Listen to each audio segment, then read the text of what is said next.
ప్రభుత్వ ఉద్యోగులు అనేవాళ్ళు ప్రభుత్వానికి రథచక్రాలు లాంటి వాళ్ళు సంతోషంగా ఉంటేనే అభివృద్ధి కార్యక్రమాలు సంక్షేమ కార్యక్రమాలన్నీ కూడా ప్రజలకు సజావుగా చేరేటువంటి అవకాశం ఉంటుంది.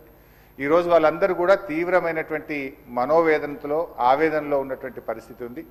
ముఖ్యంగా దేశంలో ఎక్కడ లేని విధంగా ఈరోజు రాష్ట్ర ప్రభుత్వ ఉద్యోగులకు 6 డిఏలు పెండింగ్లో ఉన్నటువంటి పరిస్థితి. అదేవిధంగా పిఆర్సీ అధ్యక్ష, ఈ ప్రభుత్వం వచ్చి 2 సంవత్సరాలైనా ఇంతవరకు పిఆర్సీ ఇయ్యలేదు. ఉద్యోగులందరూ కూడా కోరుతా ఉన్నారు వెంటనే పిఆర్సీ విడుదల చేయాలని.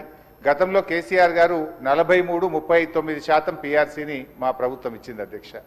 అదేవిధంగా ఉద్యోగులకు ఎంప్లాయీస్ హెల్త్ ఇన్సూరెన్స్ స్కీమ్ ఆ రోజు మేము జీవో కూడా ఇచ్చాం. దాన్ని మీరు అమల్లోకి తెస్తామని చెప్పి మేనిఫెస్టోలో పెట్టి కూడా ఈహెచ్ఎస్ స్కీమ్ను అమల్లోకి తేలేదు. దాన్ని కూడా వెంటనే అమల్లోకి తేవాలి. ఉద్యోగుల జీపీఎఫ్ తదితర బకాయిలన్నీ కూడా విడుదల చేయాలని మీ ద్వారా ప్రభుత్వాన్ని కోరుతున్నాం అధ్యక్ష.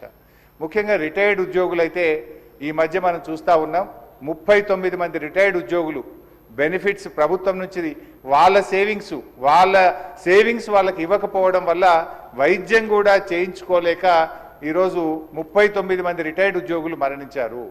బీఆర్ఎస్ హయాంలో కూడా దాదాపు 15,000 మంది రిటైర్డ్ ఉద్యోగులు రిటైర్ అయితే వాళ్ళందరికీ మేము టైం మీద డబ్బులు ఇచ్చాం.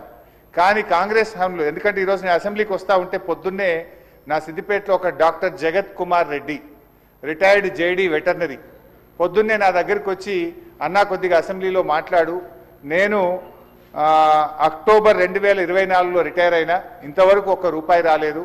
హైకోర్టుకు పోయి ఆర్డర్ తెచ్చుకున్నా అయినా రాలేదు. హైకోర్టులో కంటెంప్ట్ వేస్తే కూడా వాయిదాలు అడుగుతూ ప్రభుత్వం మమ్మల్ని ఇబ్బందులు పెడతా ఉంది. మా రిటైర్డ్ ఉద్యోగుల పెన్షన్ బెనిఫిట్లు ఇప్పించండి, చావు బతుకుల్లో ఉన్నటువంటి మమ్మల్ని కాపాడండి. 30-35 ఏళ్ళు ప్రభుత్వానికి సేవ చేసినటువంటి రిటైర్డ్ ఉద్యోగులను ఈ రకంగా వేధించడం ప్రభుత్వానికి తగదు, దయచేసి ప్రభుత్వం దృష్టికి తీసుకుపోండి అని చెప్పి పొద్దున్నే నా ఇంటికి 7 గంటలకే వచ్చి కూర్చున్నాడు సార్.